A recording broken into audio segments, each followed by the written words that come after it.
행복합니다.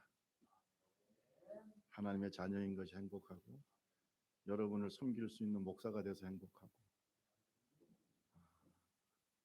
제 친구 중에 잘된 친구들도 많은데 제가 목사가 된 게 참 행복한 것 같습니다. 좀 행복한 것 같습니다. 예수님의 어린 시절에 대해서는 성경에 많은 기록이 없어요. 그런데 예수님이 어떤 분이신가 하는 것을 한마디로 얘기해 주는 말씀이 있습니다. 그것이 누가복음 2장 52절의 말씀인데 예수는 지혜와 키가 자라가며 하나님과 사람에게 더욱 사랑스러워 가시더라. 따라합시다. 사랑스러워 가시더라. 예수님은 하나님과 사람에게 사랑받는 분이었어요.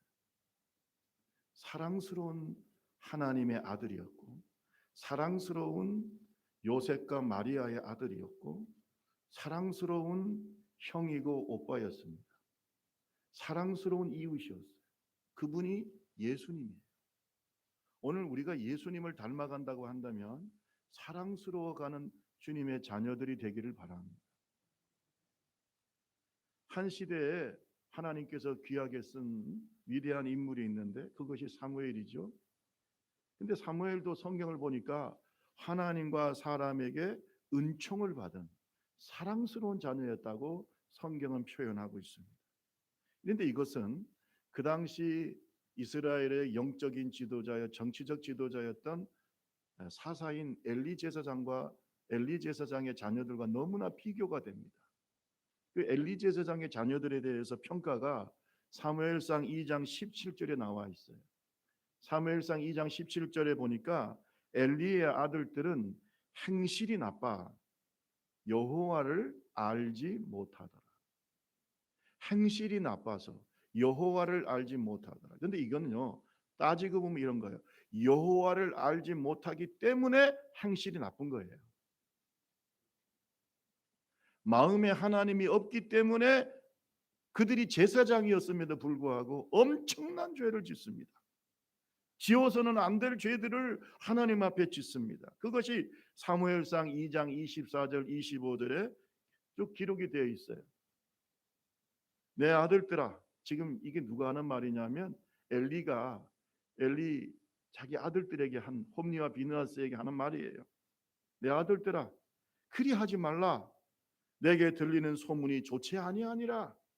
너희가 여호와의 백성으로 범죄하게 하는도다. 사람이 사람에게 범죄하면 하나님이 심판하시려니와 만일 사람이 여호와께 범죄하면 누가 그를 위하여 간구하겠느냐. 이렇게 아들들에게 여러 가지로 권면을 했어요. 자, 그런데 어떻게 보세요? 그들이 자기 아버지의 말을 들었다 안 들었다? 듣지 않았어요. 왜 그런 줄 아세요? 그들이 홈디와 비느하스가 아버지의 말을 듣지 않았어요. 왜 그래요? 이는 여호와께서 그들을 죽이시기로 뜻하셨다. 무서운 말씀이죠. 하나님이 죽이시기로 작정한 자는 말을 듣지 않습니다. 하나님 말씀을 듣지 않습니다. 끝까지 자기 고집대로 살아갑니다. 죽이기로 작정하셨어요, 하나님이. 거기에 비하면 26절을 보면은 사무엘에 대해서 말하고 있어요. 같이 한번 읽어볼까요? 사무엘상 2장 26절. 같이 한번 읽어봅시다. 2장 26절 시작. 아이 사무엘이 점점 자라매 여호와와 사람들에게 은총을 더욱 받더라. 엘리의 아들들은 하나님이 죽이시기로 작정했어요. 하나님의 저주가 임했어요. 그런데 똑같은 그 공간에서 살았던 한나의 아들인 사무엘은 점점 크면 클수록 하나님과 사람에게 은총을 받았다. 따라합시다. 사랑스러운 아들. 사랑스러운 아들이요, 사랑스러운 자녀요, 사랑스러운 제자요. 아멘 할 때까지 계속할 거예요. 사랑스러운 성도요, 사랑스러운 하나님의 자녀가 바로 이 사무엘이었어요.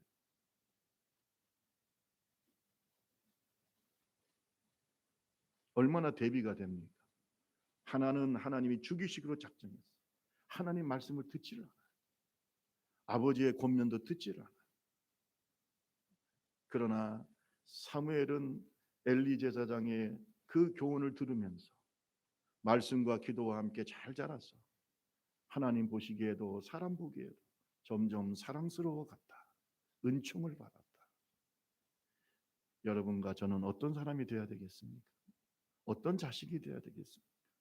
우리의 자녀는 어떤 자녀들이 되어야 되겠습니까? 어떤 자녀가 되어야 되겠습니까? 믿음의 명문 가정은 분명히 있습니다. 여러분 가정이 앞으로 믿음의 명문 가정들이 되기를 주님의 이름으로 축원합니다. 믿음의 명문 가정이 되려면 우리 자식들이 하나님 앞에 사랑스러운 자녀가 돼야 돼. 나도 하나님 앞에 사랑스러운 하나님의 자녀가 돼야 돼.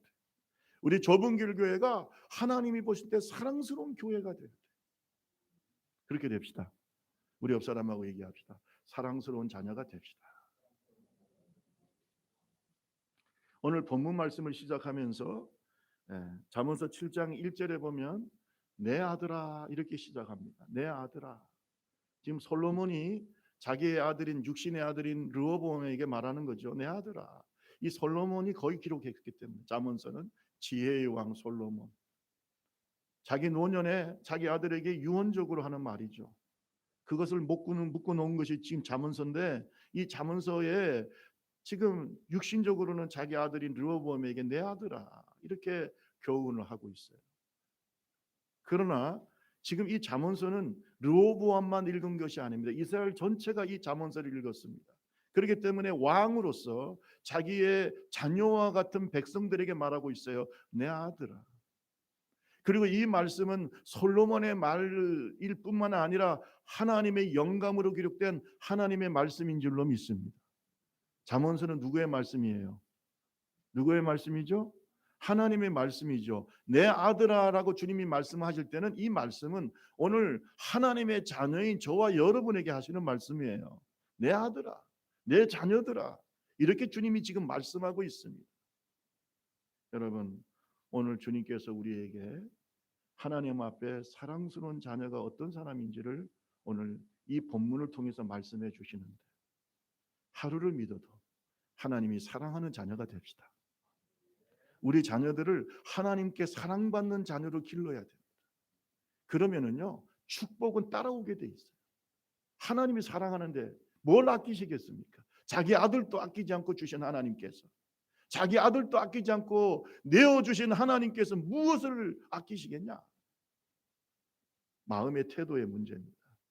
오늘 이 시간 하나님 앞에 사랑스러운 자녀들이 다 되시기를 주님의 이름으로 축원합니다. 첫째는 우리가 하나님의 사랑스러운 자녀가 되려면 어떻게 해야 되느냐? 따라합시다. 하나님의 말씀을 간직하고 지켜야 된다. 여러분 이거 굉장히 중요한 말씀. 지금 이 지혜의 왕이 솔로몬이 하나님의 지혜로 말합니다. 야, 하나님께 사랑받으려면은 하나님의 말씀을 잘 간직하고 지켜야 돼. 그것이 네가 하나님께 사랑받는 비결이야. 7장 1절과 2절을 한 번 더 읽어볼까요? 잠언서 7장 1절과 2절입니다. 시작. 내 아들아 내 말을 지키며 내 계명을 간직하라. 내 계명을 지켜 살며 내 법을 내 눈동자처럼 지켜. 여러분 이게 지금 굉장히 아주 은혜롭게 말씀하고 있어요. 알아듣기 쉽게. 뭐라고 얘기하냐면 네가 내 계명 하나님의 계명을 지켜라. 간직해라. 어떻게 간직하느냐? 보물을 간직하듯이, 보석을 간직하듯이. 여러분, 우리 주변에 있는 그런 금폐물이라든지 보석을 어떻게 간직합니까? 어떻게 간직? 아무렇게나 막 내방지해야 합니까? 어떻게 간직하십니까, 여러분? 제가 예전에 처음에 결혼해가지고 우리 사모님 뭐 결혼하니까 뭐 반지도 받고 뭐 저는 뭐 이렇게 우리는 막 반지 끼고 다니는 스타일이 아니라 집에 이렇게 잘 간직해 놨어요. 아 그런데요, 이 폐물함이 집에 있으니까 온 마음이 어디로 가 있어요? 저기 누가 도둑이 오면은 저거 가져가면 안 되는데. 밖에 나가도요 마음이 불안한 거예요. 그래서 이 지금도 기억이 납니다. 이 폐물함을 어디다 놔뒀냐 하면은 침대 밑에다가 놔뒀어요. 지금도 기억이 나요. 침대 밑에다가. 그래도 침대 밑은 잘 안 보이니까. 그런데도 밖에 나갔다가도 보면은 제일 먼저 와가지고 뭘 확인할까요? 침대. 정말 그랬어요. 우리 사모님은 뭐 어쩐지 모르겠는데 저는 와가지고 항상 침대 밑을 먼저 보는 거예요. 이게 없어졌냐. 나중에 교회 건축할 때 다 하나님께 드렸습니다만은 그 폐물을 맨날 보는 거예요. 불안하더라고 이게. 제가요, 이 간직하다는 말씀이 무슨 뜻인 줄 알아? 항상 마음이 여기 있어. 너무 소중하게 간직해요. 너무 소중하게 생각해요. 어떤 사람은 여기 반지 꼈다고 웃을 때도 이거 보라고. 네? 여기 보라고. 이게 간직하는 거죠. 얼마나 소중하게 말해요. 그것도 뭐 사랑하는 남편이나 애인이 준 반지 같은 경우는 얼마나 소중하게 간직합니까? 예? 여러분, 하나님의 말씀 그렇게 간직합시다. 금보다 귀하고 은보다 귀하고 보석보다 귀한 것이 누구의 말씀이에요? 그렇게 간직하자고요. 근데 어떤 사람들은 너무나 값없이 가치 없이 하나님 말씀을 대합니다. 예? 오늘날 이것이 말세의 징조예요. 오늘날 잘못된 신학을 배운 사람들이 말씀을 아주 이상하게 취급합니다. 망하는 지경. 정말 오늘 성경에 보면 엘리 제사장의 아들들처럼 하나님이 죽이시기로 작정한 자들이에요.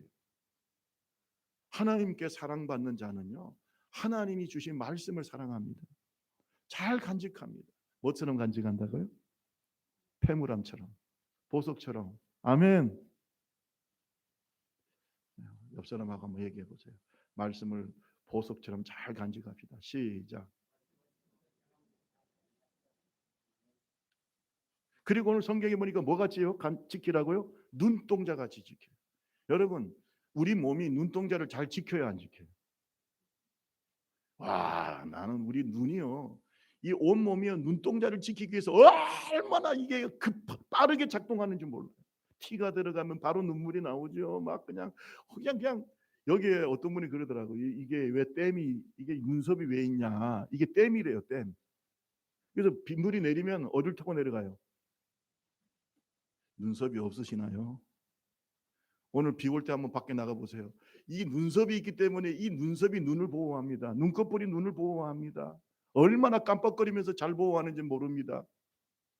여러분, 오늘 우리는 하나님의 말씀을 잘 보호해야 됩니다. 이단 사설에서 보호해야 됩니다. 하나님 말씀을 액면 그대로 지키고 잘 보호해야 됩니다. 잘 해석해야 됩니다.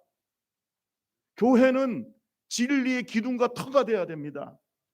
동의하십니까? 하나님의 말씀을 지켜야 돼요. 우리가 이것이, 이 말씀이 오염되게 전하지 않도록, 말씀이 순수하게 지켜지도록, 잘 해석되도록 그렇게 지켜야 돼요. 교회가 지켜야 돼요. 우리가 지켜야 돼요. 하나님의 말씀을 잘 보호하고 보존하고 지키는 그것을 하나님이 좋아하십니다. 옛날에 십계명의 두 돌판을 어디에 넣었을까요? 하나님이 주신 그 말씀, 그 십계명의 두 돌판을 법궤 안에다가 다 집어넣고 잘 지켰어요. 아멘. 그걸 지성소에 놓고 잘 지켰어요. 누가 주신 말씀이기 때문에? 하나님이 주시는 말씀입니다. 여러분, 오늘 저와 여러분이 이 성경 말씀, 하나님의 말씀이 잘못된 신학에 오염되지 않도록 지킵시다. 이 진리를 지킬 줄 알아야 돼요. 보호해야 됩니다. 하나님의 말씀은 인간이 함부로 개조하거나 그 말씀을 함부로 해석해서는 안 되는 겁니다. 그래서 하나님이 사랑하는 자녀는 하나님의 말씀을 아주 소중하게 생각하고 그 진리가 훼손되지 않게 잘 지키는 사람입니다. 성경은 하나님의 말씀의 중요성에 대해서 이렇게 말씀하고 있어요. 잠언서 1장 7절에서 9절을 보면 여호와를 경외하는 것이 지식의 근본이오늘 미련한 자는 지혜와 훈계를 멸시한다. 여러분, 어리석은 자는요, 하나님의 말씀을 멸시합니다. 대하는 태도가 달라요. 그러나 하나님의 말씀을 듣고 하나님의 훈계를 듣고 하나님의 법을 떠나지 않는 사람은 9절에 보면 이는 내 머리에 아름다운 관이요 내 목에 금사슬이다. 여러분, 하나님의 말씀을 보석처럼 아끼고 눈동자처럼 지키고 이렇게 살아가는 사람은 하나님을 경외하는 사람입니다. 하나님을 사랑합시다. 하나님의 말씀을 사랑하는 자가 하나님을 사랑하는 자요, 하나님을 사랑하는 자가 하나님의 사랑을 받습니다. 시편 119편 1절에서 3절 말씀에 보면은 행위가 완전하여 여호와의 율법을 따라 행하는 자는 복이 있음이요. 같이 한번 우리 2절을 119편 2절을 읽습니다. 시작. 여호와의 증거들을 지키고 전심으로 여호와를 구하는 자는 복이 있다. 아멘. 하나님의 증거들을 지키고 전심으로 하나님을 구하는 자가 뭐가 있다고요? 복이 있어. 여러분, 오늘 저와 여러분들이 하나님의 말씀을 귀하게 여깁시다. 어떤 보석보다 귀하게 여기고 소중하게 간직해. 눈동자같처럼 소중하게 간직하면 반드시 하나님의 사랑을 받습니다. 이게 말씀을 대하는 태도에 달려 있어요. 여러분의 인생이 반드시 그렇게 됩니다. 자, 그런데 더 나아가서 성경은 어떻게 얘기하냐? 더 나아가서 하나님의 말씀을 친근히 하고 사랑해라. 하나님의 말씀을 친근히 하고 사랑해라. 이렇게 말씀하고 있습니다. 7장 4절입니다. 우리 잠언서 7장 4절을 다시 한번 읽습니다. 시작. 너는 내 누이라 하며 명철에게 너는 내 친족이라. 여러분, 무슨 말이냐면 하나님의 말씀, 하나님의 지혜의 말씀을 어떻게 생각하냐? 나의 누이, 나의 형제처럼 생각하라. 내 누이처럼 생각해라. 이 하나님 말씀을 내 친척처럼 생각해라. 여러분, 내가 힘들고 어려울 때 그래도 나를 찾아오고 나를 위로하고 나에게 힘을 주는 사람이 형제요, 그리고 친척들 아닙니까? 하나님의 말씀을 항상 그렇게 가깝게 생각해. 아멘. 하나님 말씀을 그렇게 가깝게 생각해라. 어떤 사람은요, 하나님 말씀이 너무 멀어. 이렇게 잘 모셔놔요. 언제까지? 주일날까지. 그러고 난 다음에 맨날 이렇게 껍데기만 쳐다봐. 아이고, 잘 계셨나요? 그리고 난 다음에 주일날 올 때 어떻게 하냐면 아이고, 이제 가져가야지. 여러분, 그렇게 말씀을 지키라는 게 아니에요. 가까이 합시다. 성경이 너덜너덜해지도록. 저는 그래서 제일 좋은 성경은요, 많이 너덜너덜한 성경이에요.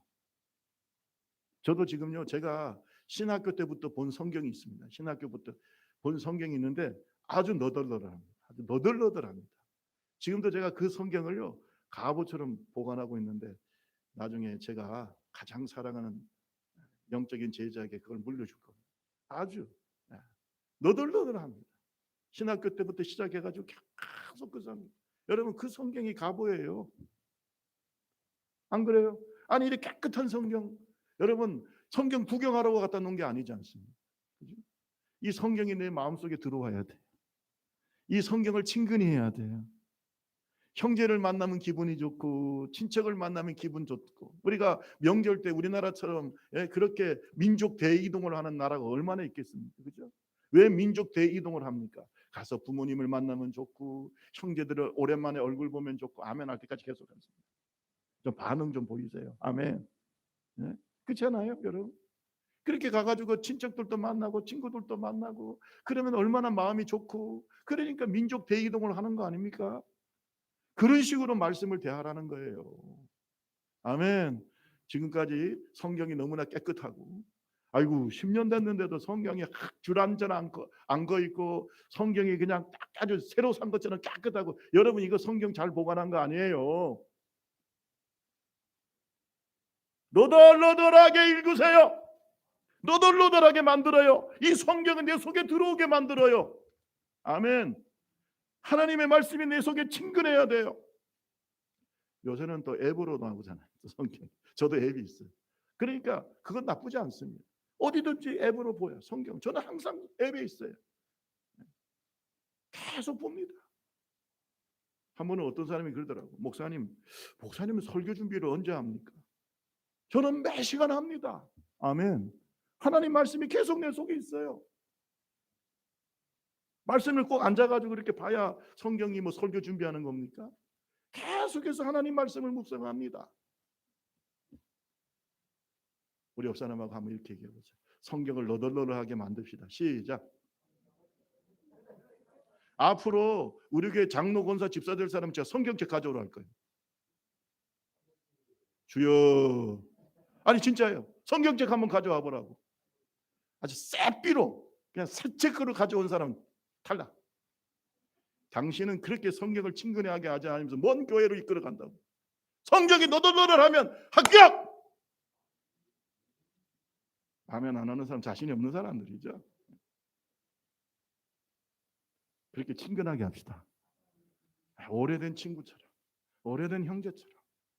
하나님 말씀이 너무 좋아. 가까워야죠. 오늘날 우리 참 많은 사람들이 너무 성경에 멀어요.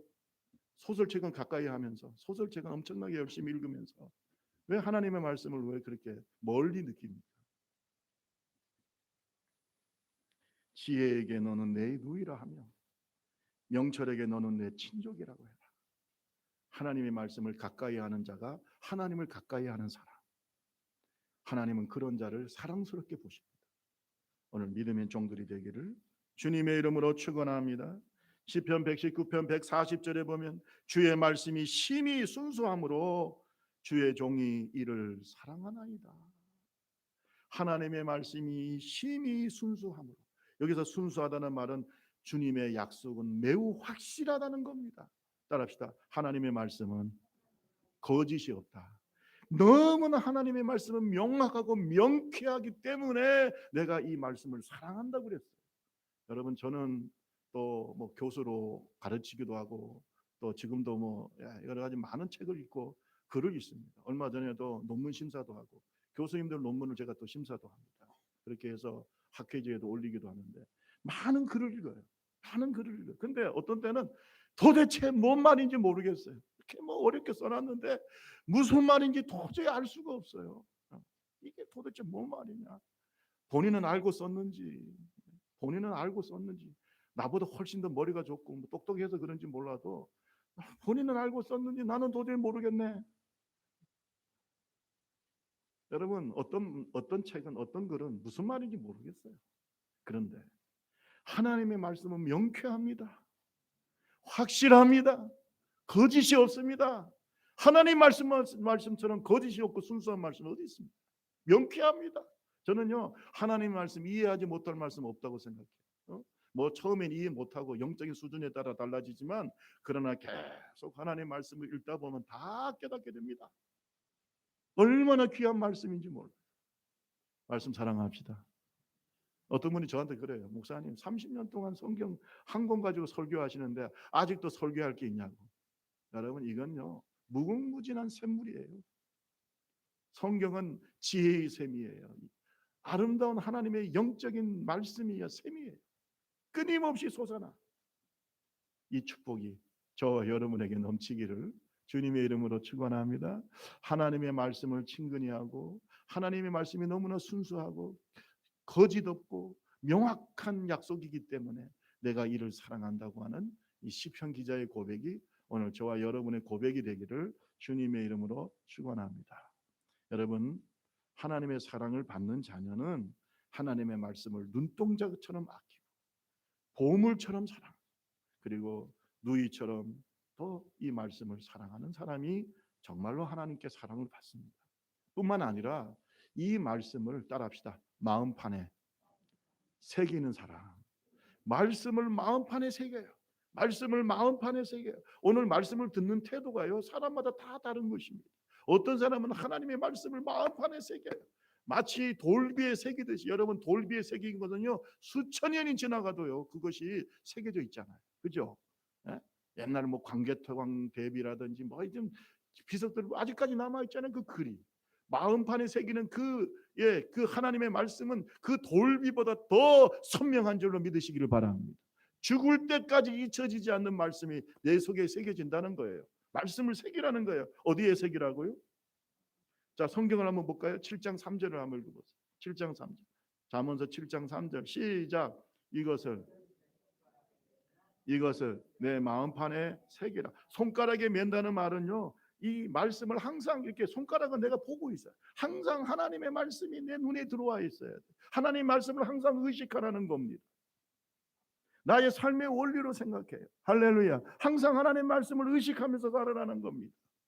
하나님의 말씀의 지도를 받고 하나님의 말씀의 인도함을 받으라는 겁니다. 이스라엘 백성들은요, 이것을 그냥 문자적으로 해석해 가지고 여기에다가 이 팔에다가 말씀을 감아요.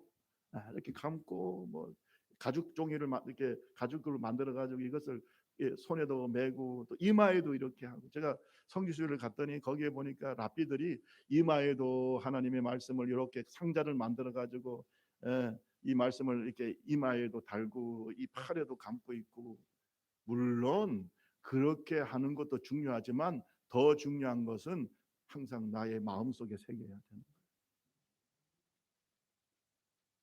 이 마음속에 하나님의 말씀이 새겨진 사람의 특징이 있어요. 무엇을 하든지 간에 말씀을 생각합니다. 어떤 결정을 하든지 말씀을 생각합니다. 아멘. 그리고 기도할 때도 말씀을 가지고 기도합니다. 그래서 이게 항상 삶의 원리 속에 말씀이 들어있어요. 시편 119편 9절에서 11절에 보면, 여러분 성경을 한번 볼까요? 시편 119편 9절에서 11절에 보면, 청년이 무엇으로 그의 행실을 깨끗하게 하리까? 주의 말씀만 지킬 따름이니이다.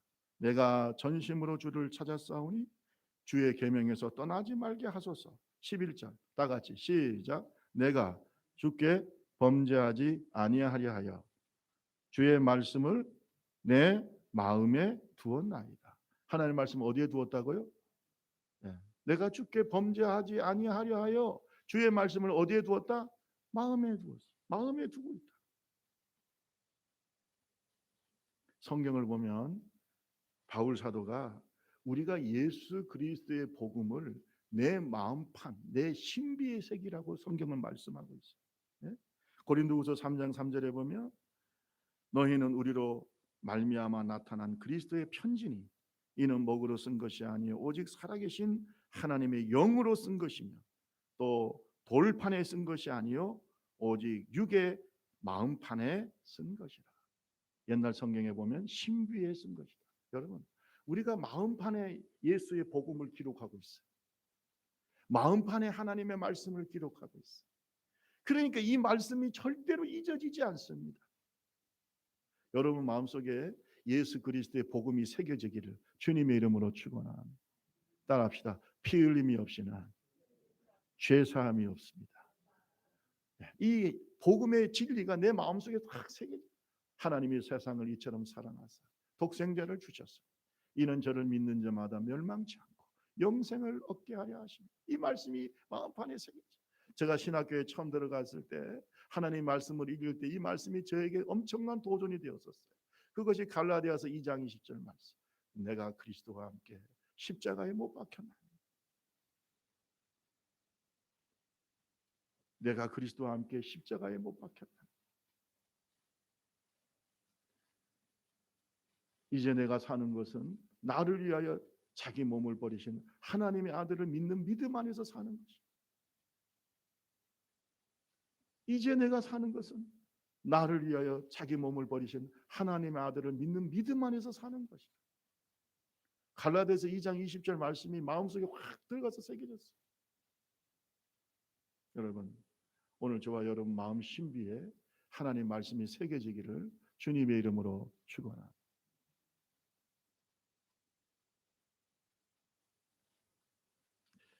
오늘 하나님의 말씀을 마음판에 새기고 사는 사람들은 이 하나님의 말씀이 나의 세계관이 되고 내 가치관이 되고 나의 삶의 원리가 되고 나의 삶의 기준이 됩니다. 어떤 결정을 하든지 간에 먼저 하나님께 물어요. 하나님의 말씀을 생각해봐. 여러분, 이렇게 사는 사람은요 반드시 하나님의 사랑을 받습니다. 하나님이 그의 인생을 책임지게 돼 있어요. 그러면 하나님의 말씀을 마음판에 새기고 사는 사람은 어떤 특징이 있을까? 성경을 봤더니요 하나님의 말씀을 계속 읊조리면서 묵상하면서 산다는 거예요. 따라합시다. 하나님의 말씀을 계속 읊조리면서 산다. 이 읊조린다는 말은 뭐예요? 계속해서 혼잣말처럼 하나님 말씀을 계속해서 외우면서 말씀을 계속해서 읊조리면서 사는 거예요. 여러분 시편 119편 14절에서 16절에 보면 내가 모든 재물을 즐거워함 같이 주의 증거들의 도를 즐거워하였나이다.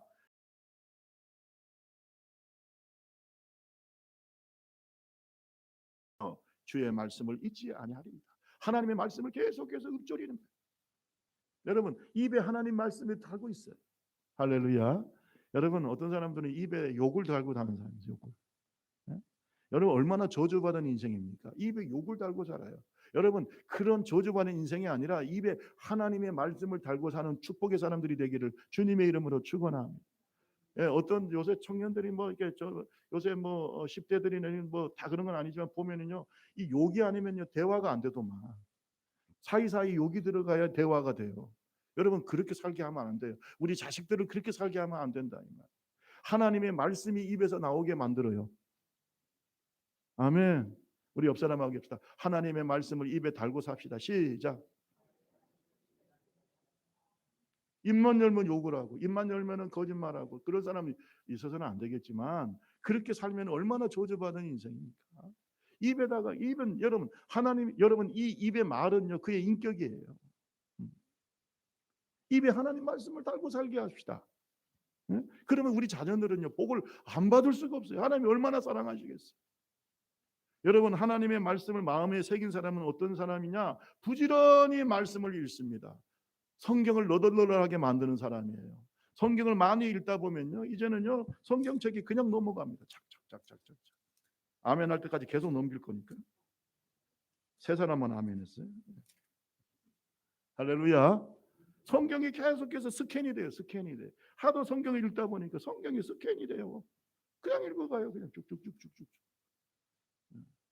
여러분 오늘 그 성경 통독도 많이 하고 하는데 여러분 말씀을 가까이 합시다. 성경을 계속해서 읽어요. 여러분 이사야 34장 16절에 보면 너희는 여호와의 책에서 찾아 읽어보라. 여호와의 책에서 찾아 읽어보라.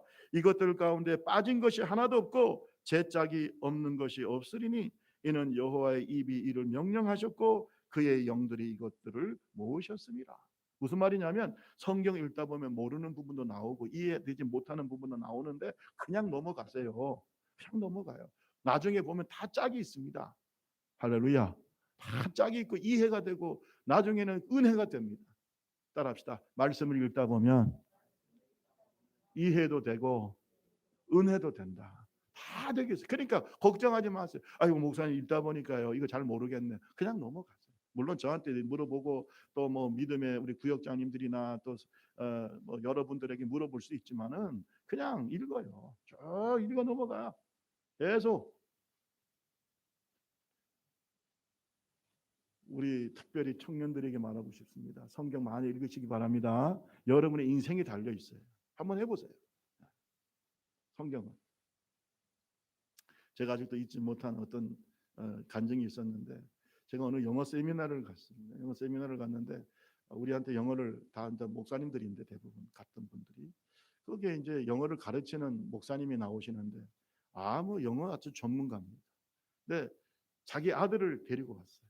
그때 아들이 고등학생이었는데 데리고 가더니 하는 말이 여러분에게 간증할 것이 있습니다. 자기 아들을 딱 세우더라. 일어나서 인사 목사님들한테 하라고 했더니 아들이요 키도 크고 잘생겼어요. 인사를 꾸벅 하더라. 그러면서 하는 말이 여러분 이 아들이 원래 지질이도 공부를 못했던 아들입니다. 지질이도 공부하라고 하면 공부를 안 해요. 하도 공부를 안 해. 공부 아직 앉아가지고 뭐 30분 앉아서 공부한 적도 없대요. 아니 공부를 안 하는 거예요. 맨 노는 것만 좋아하고. 그러니까 성적이 뭐 완전 바닥이죠. 여러분 목사들이 공부를 못하니 이게 어디 가서 말도 못하고 이건 어떻게? 너무 목사님이 고민이 되는 거예요. 이분은 영어도 잘하고 그냥 설교도 잘하시고 교회도 잘하시는데 아들은 공부를 안 해. 안 해. 그래서 한 번은 겨울 방학 때, 봄 방학 때, 겨울 방학도 아니, 봄 방학 때 아들을 불러놓고 얘기를 했대. 야, 네가 만약에 이 봄 방학 동안에 성경을 읽으면은 내가 너한테 봄 방학 내도록 놀게 해줄게. 성경을 딱 한 번만 읽어라. 봄 방학 때 성경을 딱 한 번만 읽으면 내가 너를 나머지 시간 다 놀게 해줄게. 그러니까 놀게 해주겠다는 말에 이 아들이 눈이 번쩍한 거예요. 맨날 아버지가 잔소리하고 듣기 싫었는데 성경을 몇 번만 읽으면, 한 번만 읽으면 내가 놀게 해줘. 나머지 시간은 뭐 보통 일주일이지, 보통 뭐 봄방학 한 일주일 되잖아요. 그러니까 이 성경을 한 번만 읽으면 네가 나머지 시간 다 놀아라. 걱정하지 마라. 근데 내가 자기가 집에 가가지고 이제 애가 자기 방에서 성경을 보니까 만만하거든. 무협지보다 얇아요. 자기가 생각할 때. 야, 무협지 있는 거 보. 무협지 이렇게 많잖아요. 몇 점. 무협지 모르시는 분들 계신데 하여튼 무협지는 엄청난데 이거는 뭐 요 정도 뭐 자기가 한 이틀만 밤새면은 나머지 시간은 놀게 생겼어요. 그래서 이 성경을요, 이 아들이 앉아서 읽기 시작하는데 진짜 밥도 안 먹고 읽더라. 잠도 안 자고. 여러분, 이틀 만에 성경을 다 읽을 수 있어요, 없어요? 못 읽어요. 처음 읽는데. 이 아이가요, 봄방학 봄방학 내도록 성경을 읽더라는 거예요. 봄방학 내도록. 읽다가 보니까 은혜도 되고, 읽다가 보니까 재미도 있고, 자기는 성경을 한 번도 본 적이 없는데 아버지가 놀게 해준다는 그 말에 한 번 읽어봤는데 얘가 여기 성경에 빠져들기 시작했대. 그 다음부터 방학 때마다 성경을 읽기 시작하는데요. 여러분 잘 들어보세요. 성경을 읽으면서 집중력이 생겨. 성경을 읽으면서 하나님이 지혜를 주셔. 성경을 읽으면서 하나님께서 은혜를 베푸셔. 따라합시다. 사랑스러운 아들. 하나님이 사랑스러운 아들이 되게 하세요. 나중에는요 성적이 올라가기 시작하는데, 여러분 지금 우리 작은 도서관에 가면은 초집중이라는 책이 있어요. 한번 읽어보세요. 사람이요 집중력이 굉장히 중요한 겁니다. 공부할 때 특히. 와, 나중에 애가 성적이 오르기 시작하는데 나중에는 정교회에서 여러분 잘 손에 꼽히게 올라갔어요. 정교 뭐 제가 듣기로 그때 10등 안에 든다고 그래요.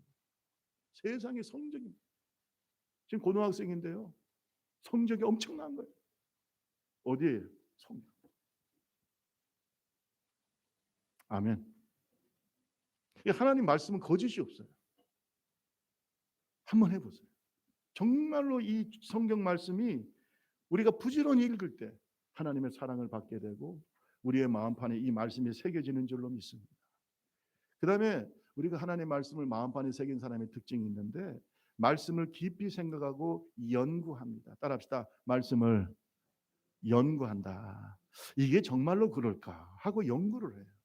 여러분 사도행전 17장 11절 12절에 보면 베레아에 있는 사람은 데살로니가에 있는 사람들보다 더 너그러워서 간절한 마음으로 말씀을 받고 이것이 그러한가 하여 날마다 성경을 상고함으로, 이 상고한다는 말이 연구한다는 겁니다. 생각해 본다는 거예요. 찾아본다는 거예요. 그러므로 말미암아 그 중에 믿는 사람이 많았다. 여러분 하나님의 말씀이 정말로 그러한가 하고 계속해서 말씀을 연구하고 공부한다는 겁니다. 우리 좁은 길교가 그런 교회가 되기를 주님의 이름으로 축원합니다. 뜻없이 무릎 꿇지 마세요. 정말로 하나님 말씀이 그러한가, 하나님 말씀이 이루어졌는가, 하나님 말씀 속에 들어가 보세요. 여러분 배너의 작가에 대한 여러 가지 얘기가 있는데, 원래 배너의 작가는요 성경을 잘 아는 사람도 아니고 어떻게 보면 기독교를 박해하고 성경은 많은 사람을 속인 책이라고, 이 성경이 거짓말을 하는 책이라는 것을 사람들에게 보이려고 했던 그런 미군 장교였어요. 이 사람은 성경이 얼마나 많은 사람을 속이고 얼마나 많은 사람을 이렇게 거짓말한 책이냐, 이렇게 해서 이 성경을 그때부터 보기 시작했다는 거예요. 성경이 정말로 잘못된 책이고 성경이 정말로 많은 사람을 속인 책이라는 것을 증명하기 위해서 전 세계를 다니면서 성경을 연구했대요. 성경을 연구하고 또 성경을 연구하고 또 성경을 보고 또 성경, 왜? 성경이 거짓말이라는 것을 보여주려고. 그러다가 나중에 그 붓을 꺾고 하나님 앞에 무릎을 꿇고 회개하면서 쓴 책이 바로 배너입니다. 제대로 한번 알아보라 이 말이에요. 무조건 성경을 반대하지 말고 하나님 말씀 속에서 한번 들어가 보라. 정말로 이 말씀이 그러한가 상고해보라. 할렐루야. 정말로 그러한가 상고해보라. 이 말씀이 나를 고치게 되고 이 말씀이 나를 변화시키고 이 말씀이 나를 기적같은 하나님의 사람으로 만들 줄로 믿습니다. 왜 뜻없이 무릎을 꿇습니까? 우리는 예수를요 무매하게 믿는 우매하게 믿는 사람들이 아니에요. 가장 중요한 것은 하나님의 말씀을 듣고 겸손하게 듣고 순종하는 사람. 여러분 성경 말씀에 고넬료는 하나님의 말씀을 듣기 위해서 베드로를 초청하고 사람들을 모아놓고 베드로가 들어올 때는 고넬료가 온 자기 친구들과 가정 식구들을 다 모아놓고 베드로 앞에 납작하게 발 앞에 엎드려서 절을 하면서 하나님의 말씀을 들었어요. 여러분 이게 겸손한 마음으로 하나님의 말씀을 듣는 사람에게 복이 있을 줄로 믿습니다. 네? 겸손한 마음으로. 여러분 베드로가 뭐라고 그랬냐? 나도 사람이다 하고 일으켰어요. 너가 지금 나를 하나님으로 생각하지 마라. 나는 그냥 하나님 말씀을 가지고 온 사람일 뿐이야. 하나님의 종일 뿐이야. 하면서 이렇게 세웠어요. 여러분 고넬료는 백부장입니다. 로마의 장교입니다. 그런데도 불구하고 어부인데 베드로가 들어오는데 그 하나님의 종이라고 납작하게 엎드려가지고 절을 했어요. 여러분 오늘 저와 여러분이 하나님 말씀을 듣는 태도가 겸손해야 돼요. 그리고 그 말씀대로 지켜야 돼요. 순종해야 돼요. 그럼 기적이 일어나는 줄로 믿습니다. 여호수아 1장 8절과 9절 말씀에 이 율법책을 내 입에서 떠나지 말게 하고 주야로 그것을 묵상하여 그 안에 기록된 대로 다 지켜 행하라. 따라합시다. 다 지켜 행해라. 순종하라. 그리하면 내 길이 평탄하게 될 것이며 내가 형통하리라. 내가 어디로 가든지 내 하나님 여호와가 너와 함께 하느니라. 여러분 오늘 말씀을 마치겠어요. 잘 들어보세요. 우리가요 하나님의 말씀을 가슴판에 새기고 하나님의 말씀을 연구하고 하나님의 말씀을 잘 듣고 겸손하게 듣고 또 오늘 말씀처럼 하나님 말씀을 부지런히 읽고 계속해서 읊조리면서 묵상하고 이렇게 하나님의 말씀을 가까이 하면서 내 마음판에 새기고 살면요 성경을 보니까 뭐라 그랬어요? 하나님께서 너를 형통하게 하신다. 할렐루야. 평탄하게 하신다는 거예요. 가장 큰 축복은 뭡니까? 하나님이 너와 함께 하신다는 거예요. 따라합시다. 말씀과 함께하면 하나님이 함께 하신다. 여러분 말씀이 함께하는 사람은 하나님이 함께하는 사람이에요. 말씀이 점점 멀어지는 사람은 하나님과 멀어지는 사람. 여러분 이제부터 우리가 결단을 합시다. 하나님께 사랑을 받는 자녀가 되려면은 성경을 너덜너덜하게 만듭시다. 하나님의 말씀을 들을 때 오늘도 하나님 나에게 말씀해 주세요. 겸손한 마음으로 말씀을 드립시다. 그리고 이 말씀을 액면 그대로 듣고 잘 지켜 행합시다. 말씀을 귀하게 여기고 사랑합시다. 여러분 이런 자를 하나님은 사랑하세요. 그리고 이러한 사람을 하나님은 사랑스러운 자녀라고 하고 이렇게 우리 자녀들을 우리가 양육하면 이는 하나님 앞에서 사랑스러운 자녀가 됩니다. 오늘 저와 여러분들이 이 가정의 달을 맞이해서 하나님께 사랑받는 자녀로 우리 자녀를 양육하고 우리도 하나님께 사랑받는 자녀가 되는 믿음의 종들이 되기를 주님의 이름으로 축원합니다. 미국 16세 대통령 에브라함 링컨 그리고 열정적인 복음 전도자였던 D.L. 무디와 함께 살았으며 동시대에 살았으며 미국의 백화점 왕이라고 말했던 존 워너메이커가 있습니다. 여러분 우리가 요새 고객이 왕이다 이렇게 말을 하잖아요. 이 말을 처음 쓴 사람이 바로 이 존 워너메이커입니다. 근데 이 워너메이커가 사업가로서 굉장히 성공을 했어요. 60년을 맞이해서 사람들이 그를 찾아왔어요. 자기가 어떤 CEO로서 60년을 맞이해서 기념 행사를 했는데 그때 한 기자가 질문을 했습니다. 회장님, 지금까지 투자한 것 중에서 가장 성공적인 투자가 무엇입니까? 그는 그 질문을 들었을 때 마치 그 질문에 대해서 대답을 준비한 것처럼 너무나 확실하게 머뭇거림 없이 이렇게 말했다고 합니다.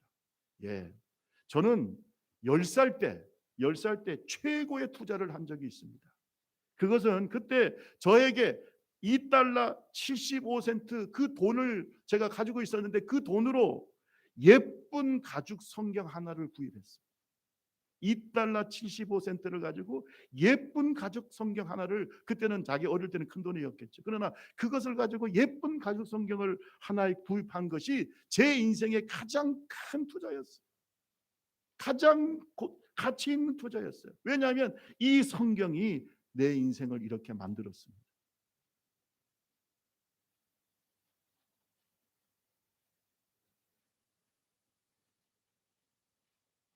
이 얘기를 듣던 기자가 물었습니다. 그렇다면 성경을 구입하면 성공할 수 있습니까? 그때 워너메이커가 말했습니다. 그렇지 않습니다. 먼저 하나님을 믿고 그 말씀을 실천하세요. 하나님을 신뢰하고 즐겁고 기쁘게 일하다 보면 성공은 어느새 나에게 다가와 있습니다. 말씀을 가볍게 여기지 맙시다. 말씀을 보석같이 귀하게 간직하고 눈동자처럼 지킵시다. 누이처럼 친척처럼 가까이 하고 사랑합시다.